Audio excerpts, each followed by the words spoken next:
Thank you very much, Anna, and thank you for the invitation to be here. I'm just delighted to be here, and I also would like to say how much I appreciate and respect the fact that I can speak to you in English. Just we English speakers have a lot to learn from the rest of the world about being more broad-minded about languages. But you would not appreciate my talk in my Norwegian, so we'll just have to go along with English. But I am awestruck that it is even a possibility. So Anne asked me to talk a bit about theoretical perspectives, and for some reason my mind went straight to a poem of W.B. Yeats that I first read as an undergraduate many, many years ago, and the last two lines of this poem have always stuck with me. "Oh, body swayed to music, oh, brightening glance, how can we know the dancer from the dance?" And that's a question that we could probably spend the rest of the year discussing. But that sense of where does the art lie in questions of this nature was something I thought might be productive to think about in terms of children's literature, especially in a time of such transition as we're living in now, where things are changing. So we can think of children's literature in a number of ways. I've put three here. We can think of it just as an institution. There's authors, there's illustrators, there's publishers, there's booksellers, there's all kinds of gatekeepers who make a link between the literature and the children. And there's a structure that surrounds children's literature. We can think of it as a set of materials, of objects, that we can collect and catalog and give to our children and inherit from our parents. We can think of it as a live experience, the dancer and the dance. The literature doesn't happen until the readers come along. And then we have to think, how is this shifting in the changing ways that things are working today? So in the course of this talk, the slides are generally going to cover the general territory, and I will interject with observations about the book app movement and also other ways of experiencing literature. If we think of it as a live event, there are lots of ways that we can sum this up. It's an activity. It doesn't happen until a child's mind comes and brings it to life, thinks of a make-believe experience if it's a case of fiction, the experience of somebody else thinking somebody else's thoughts inside your own mind. And for children, of course, it's a chance to learn and to practice. It gives them the chance to internalize ways of expressing themselves, and it plants all kinds of seeds that for children carry on flourishing and flowering throughout their lives in some cases.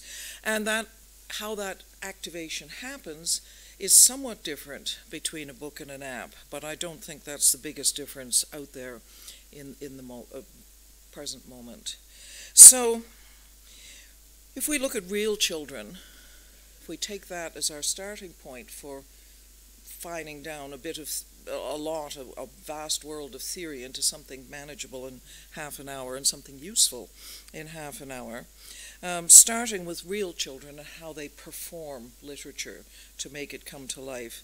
I looked at three different theoretical territories that I hope will be useful, and utility was part of what I was thinking about. So there's issues of embodiment. Children read as bodies. And I've given two examples here. Cognitive studies and spatial studies look at how the bodies of children are involved in their reading. There's a whole new territory of intersectionality that I'll come back to. The whole issue of diversity is becoming more and more important in a world where so many people are on the move and societies are nowhere near as homogeneous as they used to be. And then there's the issue of multiliteracies and digital practices. And I've listed those separately for reasons that I'll explain when I get to them. So these all begin with the reader rather than doing a critical study of a text or anything else of that nature. So let's begin with embodiment. And I found two images that very helpfully represent a range of how we think about it. This is a very conventional image of reading. If I just put this up without comment as an image of reading, I don't think anybody would be surprised by it. And yet when you look at it, you see the sparkles around the boy's head.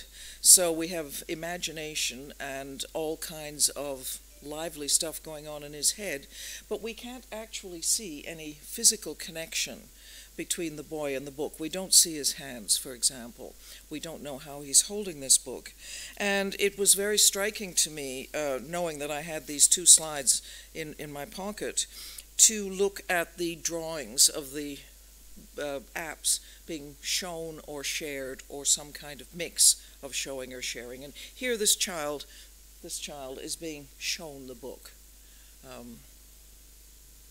In this image, it's a much more social, a much more tactile image of reading, and yet it's also still extremely orthodox. There's nothing surprising in this image either. And yet here you can see four hands at work. You can see the child is actually supporting her head at a useful distance from the page of the book, so that she can focus on what's there. The other hand is touching the page. The adult is supporting her.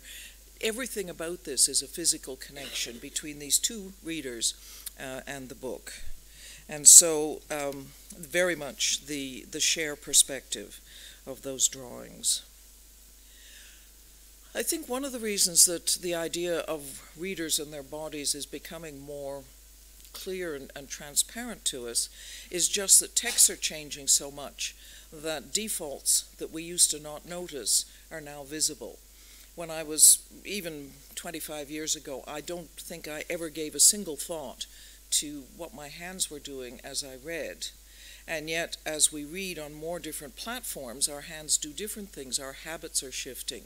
And once we have more than one way of thinking about it, it's easier to get explicit about what's going on. So I think that's one of the ways that we've become more aware of this. Also, science is moving on at a very great rate, and we're learning much more about what's going on inside the brain as we read. I don't have time to go into these findings, but they are illuminating. Now, this is a very interesting book about the physical reader. McLaughlin says, over time, without much conscious attention, people become physically as well as cognitively skilled readers. And kindergarten teachers of all people are the ones who see this physical skill of reading developing. You can see children pretending to read, sometimes holding the book upside down, but getting the idea of what it is you do, what your demeanor is as a reader, what you do with your body to be a reader. And McLaughlin asks us how the procedures and habits of the reading body affect our experiences of text. And that's kind of a sub-question of this whole VEBB project, is what's going on with the bodies and how is it affecting the experiences of the texts. He goes on to say, these habits of the reading body integrate reading into all the other habits and physical functions of everyday life. And he gives some examples there. People read as they eat, as they fall asleep, as they sunbathe, as they ride in a car, not drive, I hope, and even as they sit on the toilet. Habitual readers create a lifestyle centered on reading. And you can see some kindergarten children being socialized into this habitual reading experience, not all. And those of us who are habitual readers, I think, do need to remind ourselves from time to time, as I tell my students every year, it is possible to be a good person and not be a constant reader. There are other ways of being a human being, but being aware of how reading slides into so much of our daily life, I think, is important. And McLaughlin says, when we speak of interpretation as a socially constructed act, we usually have in mind the discursive and epistemological structures in which the reader is immersed, but also, he says, we need to acknowledge the homely social constraints created by habitual practices These are the daily routine forms of that process of construction. And the behavior when children spend as much time in kindergarten as they do in Norway, in this admirable arrangement that you have, that's in the mix as well. The habitual structures are certainly part of the kindergarten. So you have an embodied reader, and automatically, once you are talking about a body, that body has a place. And so an embodied reader is an emplaced reader in a specific geographic setting, whether temporarily or permanently, in a particular social and cultural milieu, in an at least temporarily established economic situation, and in an educational context, either organized from the outside or self-directed, with limitations and opportunities. And again, I could use up my whole half hour on this slide with no trouble, but I'm not going to. I'm just going to march right along and talk about diversity and intersectionality. Diversity is a well-known word. Intersectionality is a little newer. And of course, the minute we start talking about diversity, in some ways, in English at least, and I suspect in other languages, it's a code word for talking about race, among other things. And Philip Nell has done some very interesting work looking at children's literature and its role in racial awareness and understanding. And in the red letters here, I've got his very bold and bald statement saying the cultures of childhood play a prominent role in replicating prejudice. Now that's harsh, but it's also important. And he goes on to point out that this is particularly difficult for white people to notice. He says, structural racism often remains unseen to those who know that when they take a literature course or go to a film or play a video game, they will see people racially similar to them presented in a positive light. And he goes on to point out that the people who have this oblivious sense of default entitlement are mostly the movers and shakers in the publishing industry, and I'm absolutely certain in the app industry as well. I think diversity in the app industry is even a bigger problem than in book publishing, and it's bad in book publishing.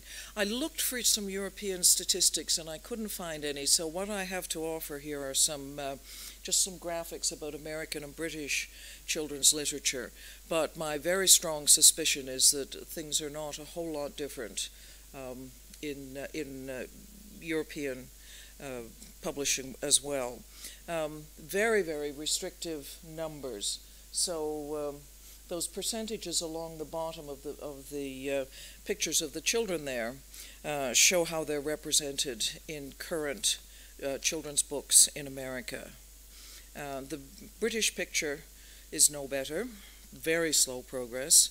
So the overall increase in books featuring Black, Asian, or minority ethnic character in Britain rose from 4% in 2017 to 7% in 2018. Now, that's, when you think of the proportion of the British population that fits in these categories, that's a very low representation. And the main protagonists, from 1% to 4%, is even more pathetic. And nothing makes me cheerful about the app situation in these kinds of terms. And just last week, I had to go back into my my slides just before I left home and add this one, because this is a study of the American publishing industry, and all those big single colors that are dominating those circles there represent mainstream white, female as it happens, straight, able-bodied, just middle of the mainstream people in the publishing industry in the United States right now. But it's not just the publishing industry. Here's another institution that deals with children's literature curriculum. This is an observation by Marilyn Cochran-Smith some years ago now, but it's still true.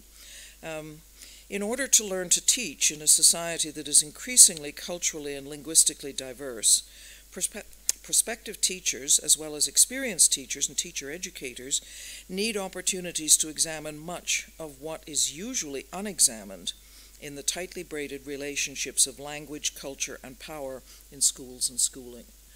Curricula do a lot of things, but they don't necessarily reflect on themselves and their own power. They don't ask the users of the curriculum to say, what are we reproducing here by doing what we're told in the curriculum? And more recently, Ingrid Johnson and Joyce Bainbridge have also commented on this. They say the curriculum of teacher education is traditionally structured around such commonalities as provincially mandated programs of studies, child development, learning theories, and the identification and measurement of expected outcomes. And they say it's a curriculum of sameness that poses challenges for teacher educators who wish to address questions of difference and diversity with their pre-service teachers. And it's not that the curriculum sets out to exclude people. It's just the same process as the publishing industry. It's the minorities and the diverse populations are underrepresented in curriculum-making committees every bit as much as they are in other institutions. And the impact, this is a very general statement by Toni Morrison, but it's one that's worth thinking about even in a context different from the United States of America. She says the readers of virtually all American fiction have been positioned as white. And I heard a lecture by Dionne Brandt last March. She's a Caribbean-Canadian author, poet, and academic. And she said something very similar. She said, I don't need to be in every book, but I do need to be addressed. And that sense of speaking to the majority is one of the thoughtless components of a very large amount of children's literature. And very often, minority children's literature has a sort of specialness about it that still implies that the majority is white. You know, I'm here and I'm being represented, but I'm being represented as something out of the ordinary. And this sense of the default ordinary is always white. I don't know in detail about Norway, but I have very serious suspicions that it's not a great deal better than Britain or Canada or the United States in this regard. And the consequence, you see in this horrendous line from a child who was in a multiracial London classroom with classmates representing all kinds of diverse cultures, when a Congolese child told a story with a Congolese hero, the child was appalled and said, you can't do that. Stories have to be about white people. And, you know, Toni Morrison is speaking as the excluded reader, and this small child is speaking as the excluder. And it's part of a cycle that we do need to be paying some attention to. The other thing, and this is where the intersectionality comes in, is that people are not diverse necessarily in one singular way. Most of us in this room could put ourselves in a diverse category as being female, and that doesn't say very much about us. I mean, it says, yes, we're outside the mainstream of the decisions that default to male, but people are diverse in so many different categories, and these categories inflect each other.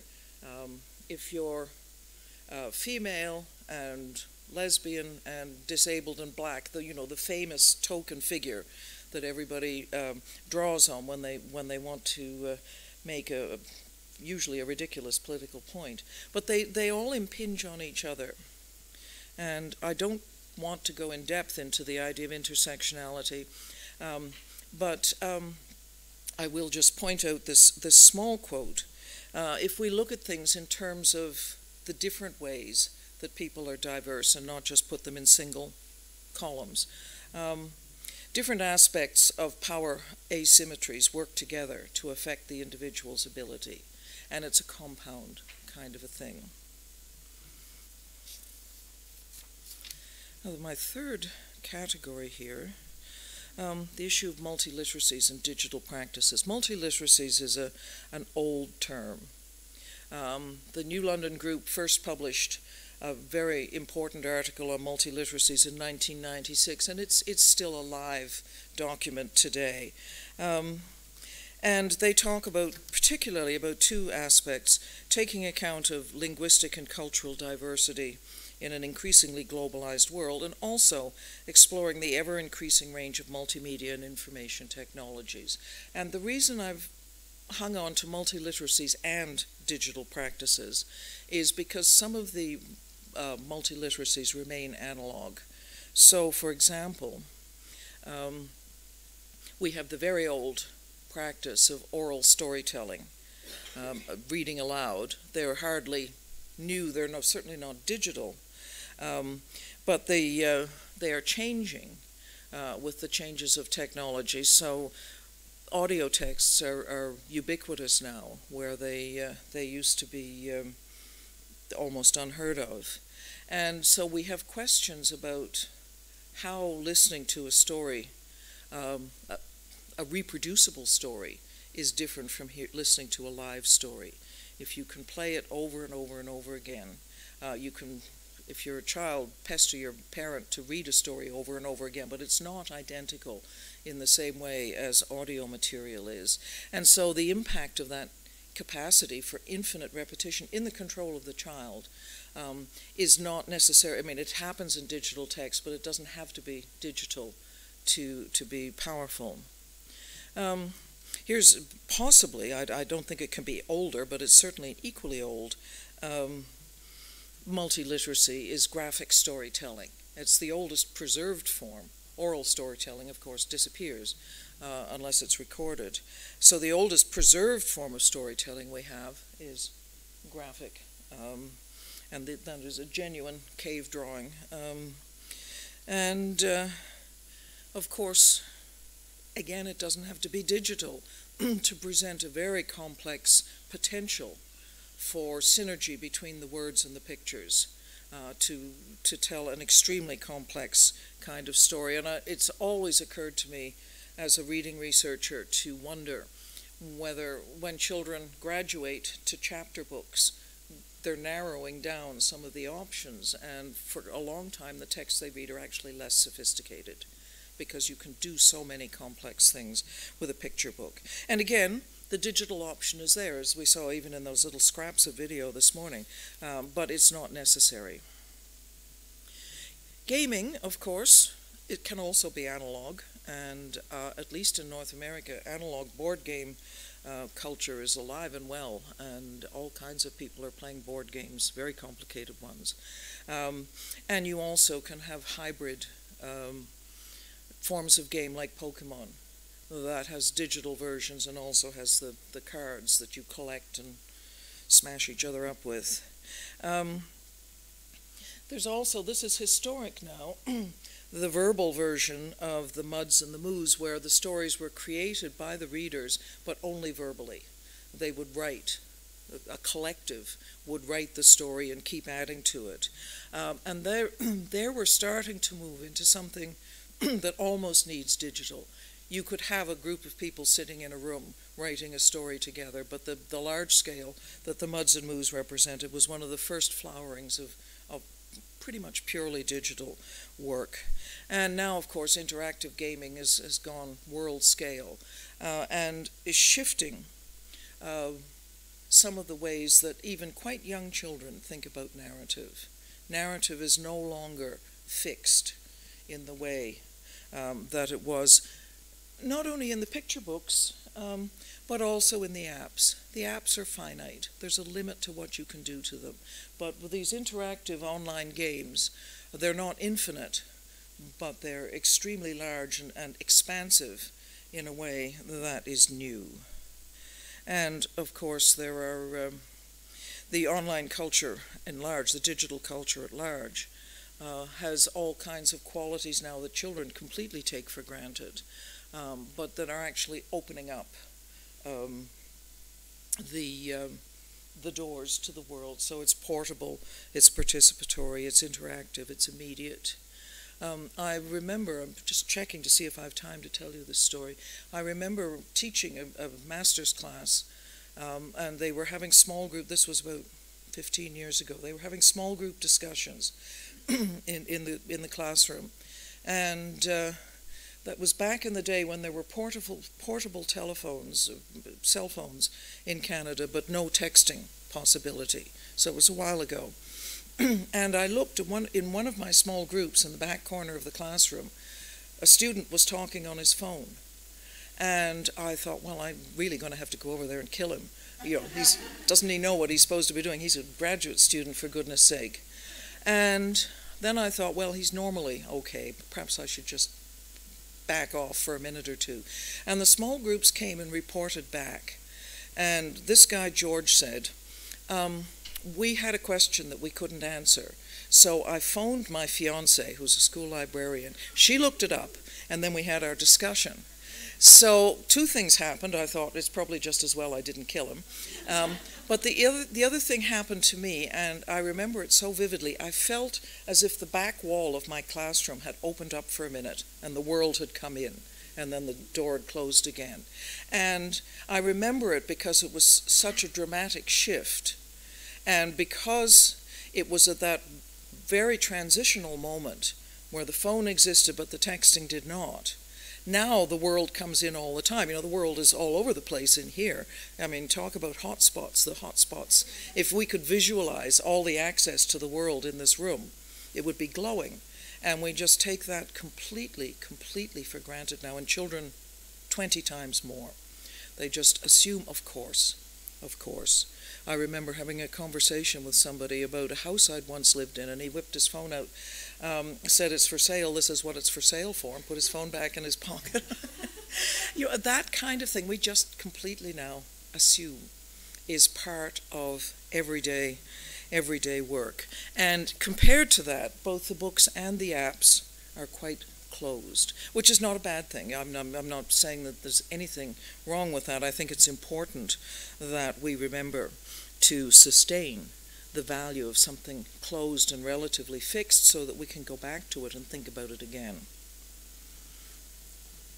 But digital practices are changing our embodied approach to reading, and the digital text itself, as we all know, is fluid rather than fixed. The transition from print to screen entails a shift in readers' spatio-temporal relationship with the text. And with the digital text, the tangibility is reduced. We don't know, famously when we read, we know that this particular fact was under my thumb when I didn't have very many pages in my left hand, and we can go back and find it, whereas a digital text, all that geography has just disappeared. And more other kinds of fluidity, virtual and augmented reality are now shifting how we even look at the world. And the babies whose first text ever is FaceTime with Granny are learning, first of all, that a text reacts personally to them. Granny makes nice noises, Granny waves. Granny responds when the baby makes a sound.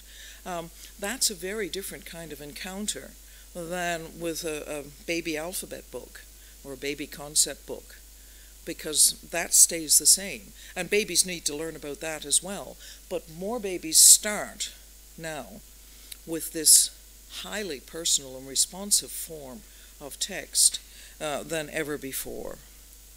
And another example here, Pokemon Go, puts the virtual on top of the actual and mixes the two of them in a very fluid kind of a way that's far removed from the fixed finite world of the texts that we are talking about here in general.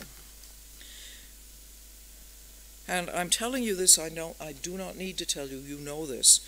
This is where today's children live. What can teachers do about it? How do we address questions like the gap between adult experience now and children's experience, that sort of thing?